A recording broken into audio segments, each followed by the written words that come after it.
inside me. I am here. I am safe now. I have peace.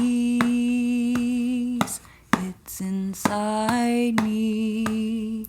I am here. I am safe now. I have peace. It's inside me. I am here. I am safe now. I have peace. It's inside me. Hi everyone. Today we're going to talk about drumming and chanting in music therapy for mental health. I'll share with you some ways this can be helpful, some ways you can use chanting and drumming in music therapy. I will give you a little case study example, and we'll talk about some other ways this can be useful for you just personally. Before we dive into how to use drumming and chanting as therapy, I want to take a moment and honor where these tools actually come from. Across the world, drumming and chanting has been used in healing, ritual, and connection in many indigenous cultures, from West African to Native American to Polynesian and South American traditions.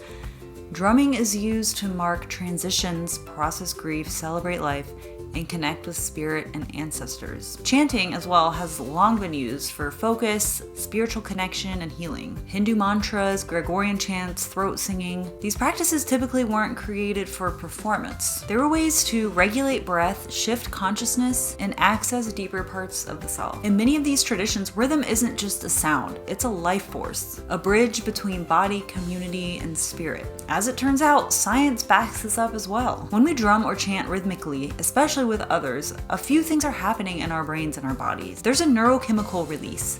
Drumming can increase endorphins and dopamine, while chanting regulates the vagus nerve, which calms the nervous system. Heart rate entrainment. Our bodies tend to sync with the rhythm, slowing our heart rate and supporting relaxation or energizing us, depending on the tempo. Reduced rumination. Rhythmic sound provides a container for emotion and thought. It helps shift us from anxious thinking into embodied presence. Social bonding. Group rhythm literally helps sync brainwaves between people, which can increase feelings of connection, safety, and empathy. And chanting, especially with elongated sounds like can slow breathing and create a meditative state, activating the parasympathetic nervous system and even changing patterns in the default mode network of the brain. So yes, these are ancient tools, but I think that they've stuck around for a reason, and they can be really relevant in our modern world, especially when it comes to healing, self-regulation, and connection with others. So when can this be helpful, and what kind of ways can you use drumming and chanting? So let's come up with a made-up client to show an example of how drumming and chanting can be used to help. So let's say this client is going through a really hard time. They have a history of trauma.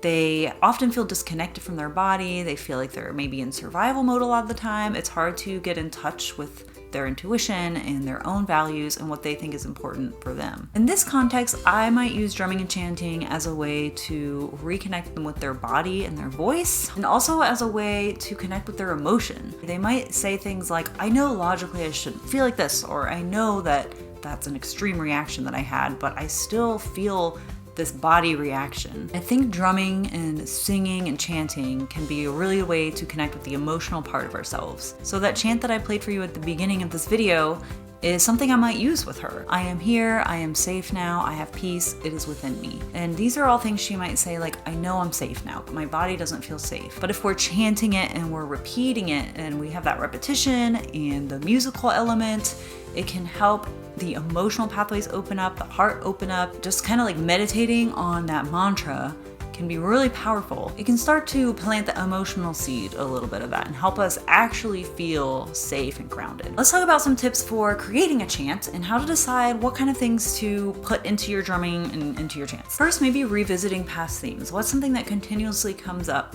for you if you're doing it for yourself, or for a client if you're working with a client? Next, connect to their goals or your goals. What is it that you want to get out of healing? Is it a sense of empowerment? Is it a sense of groundedness? Do you want to feel like you can speak your truth, speak your voice? Next, I think one that can be really powerful is naming the resistance. So noticing when you feel like there's a disconnect between your logic and your heart, and you know you want to believe something in your heart, but you can't feel it. Like when our imaginary client said, I know I'm safe, but I just don't feel like I am. Having a mantra to go back to and to repetitively say, again, it just kind of builds up the emotional pathways in our brain and helps us really embody the feeling. You can also have a little fill in the blank thing, like prompt the client or yourself with things like I am blank, I remember blank, I welcome blank, I release blank. Check out a link to a PDF in my description if you want to see more fill in the blank ideas. And again, make sure you have that repetition. You're saying it over and over. That's what makes it a chant. And also that's what makes it ingrained in our brains. And make sure to keep it simple. This is not like a songwriting exercise. We're not writing a whole song. We're just writing maybe at least 4 sentences. That can be enough to really shift something in us. And then talk about the experience afterwards. What was it like? Did you feel any emotions come up? Did you feel connected to what you were saying? Was it kind of just like you were watching yourself playing and you didn't feel any connection? All of that is information. And this doesn't have to be restrained just to a therapy office. Anyone can do this. You don't even need a drum. And by the way, this drum was really cheap and I got it on Amazon and I like it and it's cute and portable. If you want to check it out, I put a link in my description. I love her. But you can use this at home, on a table, on your knees. It's great for rumination if you tend to ruminate or get stuck in thought loops. This can be a great way to ground yourself and kind of come back to something you know is true. In groups, you can use it to build connection with others. With kids, this can be amazing. It can be fun and also relaxing for them, depending on their mood. Maybe it'll hype them up. I don't know. So that was a pretty brief overview of drumming and chanting in music therapy for mental health. If you want to check out more, I put some resources in my description. Also, please like, share, and subscribe if you want to see more content like this. I post videos on Fridays about music therapy, mental health, counseling, creative arts, fun stuff like that. So subscribe to see more, and I hope to see you in my next video. Thanks for watching. Bye.